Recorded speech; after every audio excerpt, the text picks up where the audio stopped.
Souvenez-vous, les amis, lorsqu'on disait papa arrive, ce n'était pas une information, hein. C'était une alerte. Oh là là là là. On était tous au taquet. On courait, on allait se laver, on allait se débarbouiller, se laver ma grande eau. Et on s'installait avec nos cahiers. On faisait semblant de faire nos devoirs. Souvenez-vous, papa arrive. Oh là là. Maman nous regardait seulement, elle chipait. Parce que c'est qu'il y a quelques minutes seulement, on la dérangeait. On était turbulents. Et elle nous menaçait, même elle disait, quand votre père va arriver, je vais lui raconter tout ce que vous avez fait ici derrière. Allez voir, je vais tout lui raconter. On se tenait tranquille. Rien que quand on prononçait le nom de papa, on va raconter à papa ce que tu as fait derrière, quand il n'était pas là.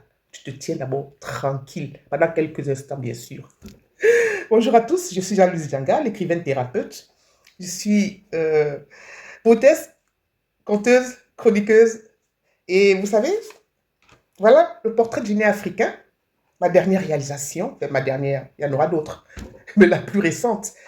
Je revisite là pas mal de héros africains, Martin Paul Samba, Douala Mangabel, il y a Asante Oua, Abla Poku, Kebamba, et bref, tous nos héros africains. Hein. C'est un DVD, donc n'hésitez pas à vous le procurer, vous me contactez inbox, et c'est une bonne façon justement de montrer à vos enfants les héros, parce qu'ils ont besoin de repères, vous le savez. Voilà, donc du coup, papa arrive, c'est une alerte. Tout le monde est au taquet. D'abord, quand il arrive de loin, là, il appelle un petit garçon qui passe. Il dit, va me déposer ce sac-là, cours à la maison. Il veut prévenir maman. On ne sait jamais. Il prévient maman qu'il est en train d'arriver. Il prévient les enfants qu'il est en train d'arriver. Donc, il s'assoit quelque part pendant quelques minutes. Et le petit voisin vient déposer ses affaires. Quand il arrive, il nous dit, bien sûr, bonjour. Ça va les enfants? Oui, papa, ça va. On fait semblant. Je vous dis, maman est cheap. Elle fait deux fois. Elle dit, attendez, votre tour va arriver. Bref, aujourd'hui, quand on rentre du travail, on trouve l'enfant qui est en train de scroller sur son portable. Il est en train de jouer aux jeux vidéo. C'est à peine même s'il lève la tête pour te regarder. Tu dis bonsoir, il continue à jouer. Il dit bonsoir papa ou bonsoir maman, il continue à jouer. Tu vas dans la salle de bain, tu te cognes même là-bas, tu pousses un cri. L'enfant est assis. Hein. Il te dit, ça va papa, ça va maman? Qu'est-ce qu'il y a? Il ne se lève pas. Hein. Il est collé sur son siège, comme le chewing-gum là. Vous savez? Il ne se lève pas. Tu peux même mourir dans la salle de bain. Hein. Les pompiers vont te retrouver une semaine plus tard. Ils vont te retrouver là-bas. Parce que, évidemment, à force de scroller, d'être devant le petit écran, devant le portable, l'enfant n'a plus développé des stimulations sensorielles. Il en perd énormément.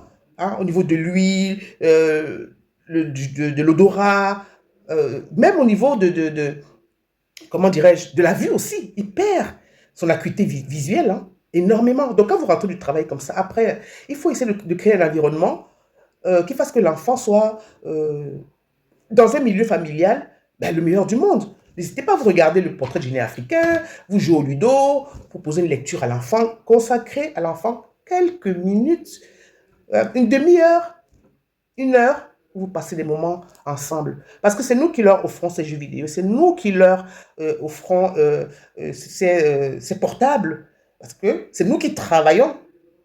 Et pour qu'ils soient conscients justement de la valeur de ce qu'ils ont, il faut qu'à un moment donné, ils sachent que, bah, écoute, le travail, c'est ça qui fait qu'on a tout ce qu'on a, tout ce qu'ils ont là aujourd'hui. Donc, essayons de créer un environnement pour nos enfants et essayons de leur montrer la valeur du travail, la valeur de l'effort et aussi, surtout, l'esprit de famille. Alors, il n'y a plus qu'à. À bientôt.